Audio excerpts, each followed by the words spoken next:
Boys, video number 2 today.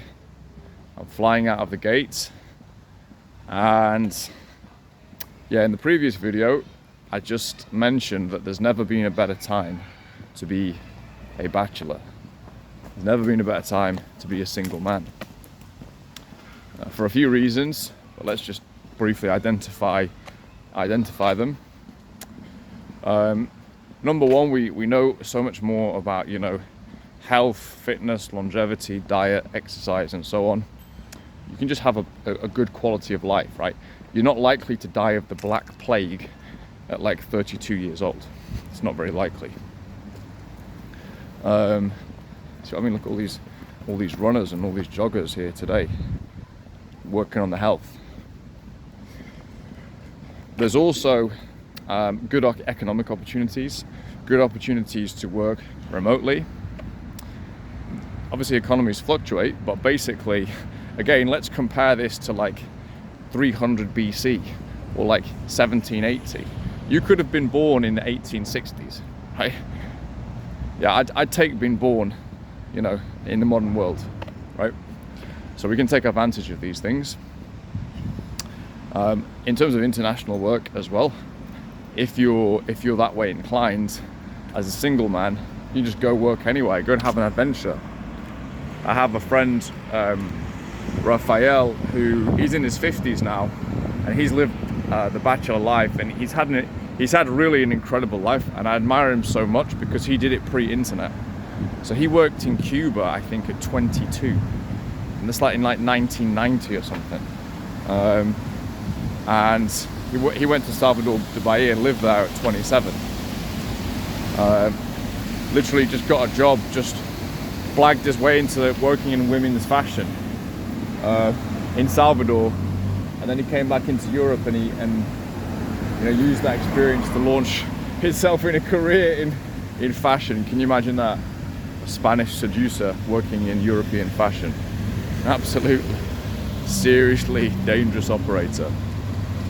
But he's had a great life. But I think now you've got even more opportunity.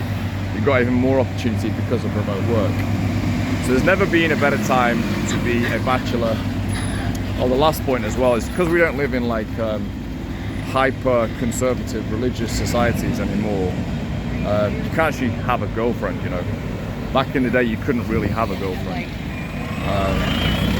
You just sort of court someone for a few weeks and then go and propose like to the girl's dad. So yeah, that's the scenario basically for the modern batch, and I would say it's a pretty good one. Let me just check what time I'm on. Yeah, I've got time. But there is a caveat to that. And the caveat is you do need some skills. You do need to be able to approach confidently. Making great time on this walk. Stopped off to get a little mocha. But that is the caveat. To make the most of the modern world as a bachelor, as a gentleman of the world, you have to be able to cold approach. You have to.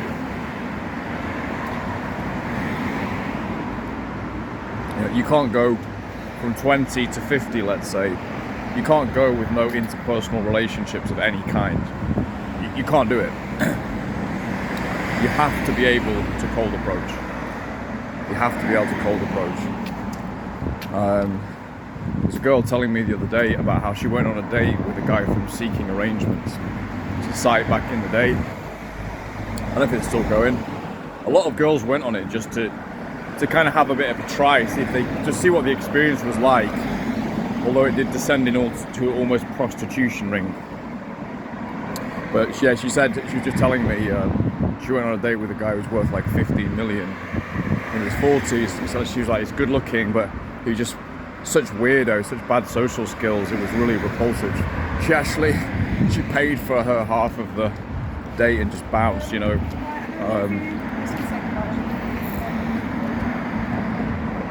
So money ain't going to solve this one, basically. Money's not going to solve it. Yeah, so good social skills, good approach skills, good interpersonal skills. That's going to get you can actually live an enjoyable life as a bachelor, you know, travel different places, have a girlfriend here, have another girlfriend over there, whatever you want to do. You know, see someone for a bit, then just take some time out. You don't have to, you can kind of live that life, right? You actually can. And it's a really good life. It's a really good life.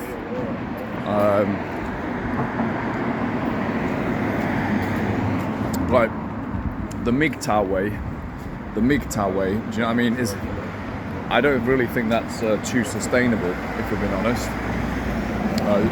It's not really like a good quality bachelor life.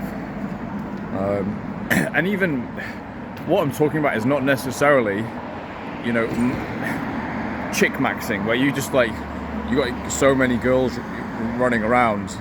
It's kind of this big thing. I have a friend who's chick maxing at the moment. It's not actually a good life, to be honest. Like, the guy, I saw him yesterday. He lives with a girl he met. I won't go through too many details, but I see him like around, and he's just having trouble scheduling everything, basically. He's going through 2 a day, you know what I mean, routinely. It's hard work, man, to keep on top of, like, seriously. Especially if you've got a professional life. What I'm talking about is having that power and having that control.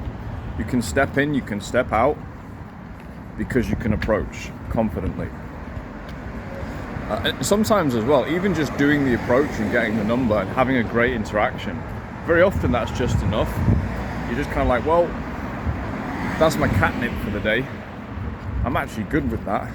I don't need to pursue that woman to the point of like sleeping with her if I know I'm actually not even that interested in her. She was attractive, so it was a cool interaction, but actually, am I that interested? Probably not. So, yeah, even just approaching to get that kind of male catnip. Guys who do it, you'll know what I'm talking about. It's nice, it's good vibes, you know.